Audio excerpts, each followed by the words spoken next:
everyone, welcome to my second YouTube video. Welcome to the channel again. It's been a very long time since I've posted. I totally underestimated the amount of time it took to get through my PhD deliverables, etc., as well as have a balanced lifestyle. But I'm back at it again and I'm ready to share what's been going on with me so far for the last couple months since my first post. Seeing that I'm very busy, I decided this morning I'll take you guys on a bike ride with me to Target because I need to get some peanut butter and other things. So yeah, hold on one second, let me strap up.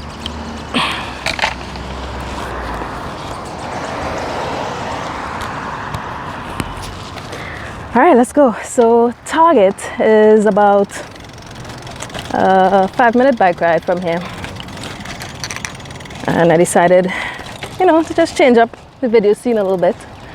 So I remember from last video, I had a couple comments.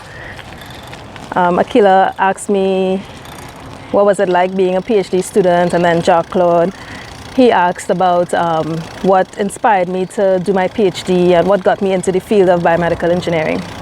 So first I'm gonna answer Jean-Claude's question because that precedes Akila's question.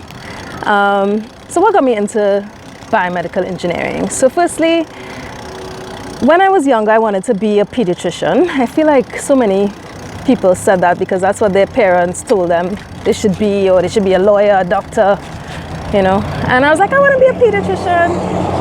And that was what I wanted to be for quite a while, even in high school. And then one day, I turned on the TV and I saw the Paralympics, disabled athletes fit with prosthetic devices, enabling them to run and execute these athletic tasks better than I probably could. So I was like, wow, that is super cool. I want to get into this whole prosthetics thing. How do I do that? What field do I need to be in to do prosthetic devices? While I was in Trinidad, I was like, okay, let me see what they have. Of course, they don't have prosthetic devices big and booming in Trinidad, but I know they did work with some orthoses, etc. So I decided to shadow some orthopedic surgeons in the Port of Spain General Hospital for a couple weeks and see, what they have going on in terms of prosthetic devices, orthoses, etc. And while I was shadowing, one of the days the doctors told me, hey, why don't you get dressed up in these scrubs and come into the theater and witness a hip replacement? So I was like, okay, that should be cool. And I got all dressed up, went into the theater with them, and I just stood like a couple feet away from the actual surgery. And they were hacking away at this old lady's hip. She was unconscious. And I was like, okay, interesting, very gory. Hacking. And then all of a sudden I saw this white ball pop out of her hip, followed by a trail of blood projectiling in the air. And I was like, what am I looking at? And then the ball falls on the ground. So apparently they were taking out the old hip orthosis and replacing it with the newer version of it. And I was like, that is, even though it was gory, I was like, I do not want to be a surgeon. I do not want to be a pediatrician because clearly I can't stand blood. And I literally nearly fainted in the people's theater. And I was like, you know what? I'm gonna focus on the engineering part of this thing. I'm gonna focus on the device, And ever since then, I was like, oh, hold on, I missed the light.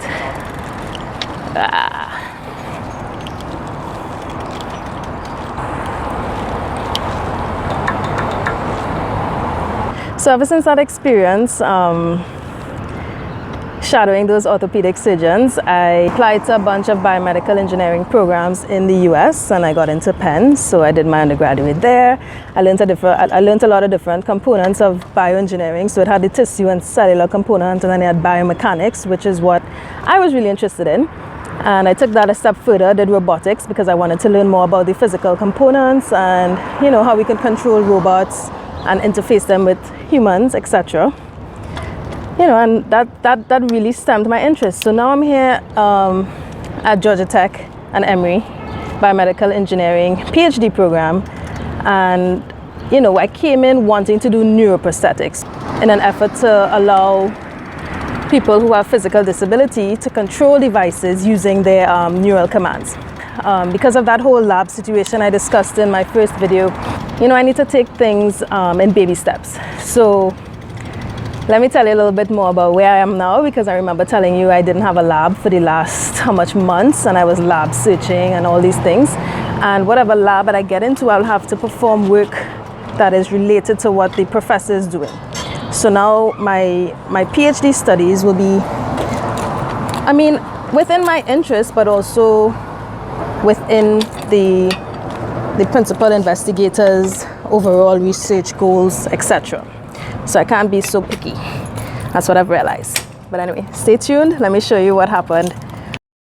So I need to capture this moment.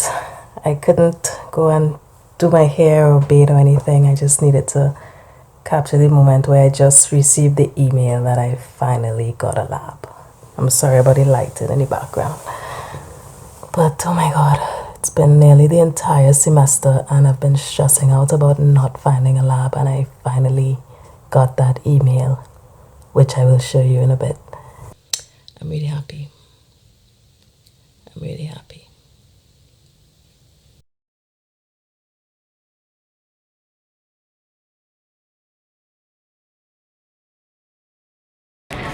Okay, so now that I'm in a lab, the neuromechanics lab, under my PI, Dr. Lena Ting, what she focuses on is human subjects and their balance and control and locomotion. So that is related to what I want to do. And eventually I could take it to the next step and integrate that neural interface. So far, I can't complain. Recently we had a lab retreat and we all got together and did some team building skills. My lab is very fun and friendly. We even play games on lunchtimes. I mean, we play set. Also, you know, I had an opportunity to help out my coworkers in their experiments and even be a subject in other experiments. My advisor is very helpful. She even teaches me things on her whiteboard in her office. And she's very hands-on, so I appreciate that. Hi guys, I am back from my grocery run. I went for 3 things and came out with 9. How is that? How is that a thing? Why do I do that? That's so annoying. You know what I need? I need my roommate and friend to come shopping with me, because she does real save for us. Anyway, so Keeks, to answer Keela's question, my sister, she's asking me like, what's a typical day in the life of a graduate student? For me, I try to have like a balanced lifestyle. I don't want to just be on this get up, go to work, go to school, come home, crash.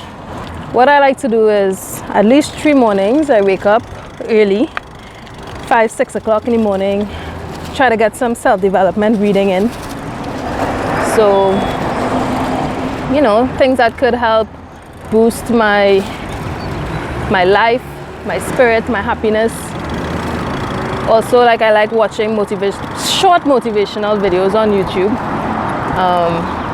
to just keep me going. Hold on.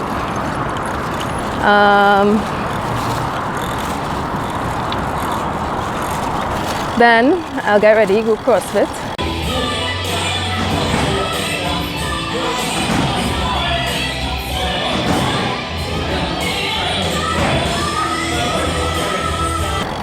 Exercise, come home, make some breakfast, ride to the shuttle, the Georgia Tech to Emory shuttle. Emory shuttle. Jump on the shuttle, ride to Emory.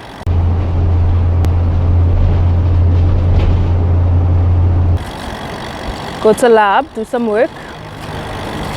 I might, depending on the day, I'll have to leave Emory, go back on the shuttle, come back to Georgia Tech for class. And then after that, depending on the day again, I'll have dancing. I'm in the Georgia Tech salsa dance group. And then come home. Depending on how I'm feeling, I do this machine learning course that I signed up for. Yee, breaking a little light there. And then I sleep. I try to get at least 6 hours sleep, but I've realized that with all the things I want to do during the day, I honestly need to get my 8 hours sleep. So I have to shift things around in such a way that I get my hours. So for example, if I'm doing CrossFit one day, I won't be doing dance in the evening. Whatever, yeah, vice versa. Let's see, anything else? I don't know. I feel like that's really my day. Like, you know, like a regular person working 2 jobs or going to school and working a job. Your hours are long,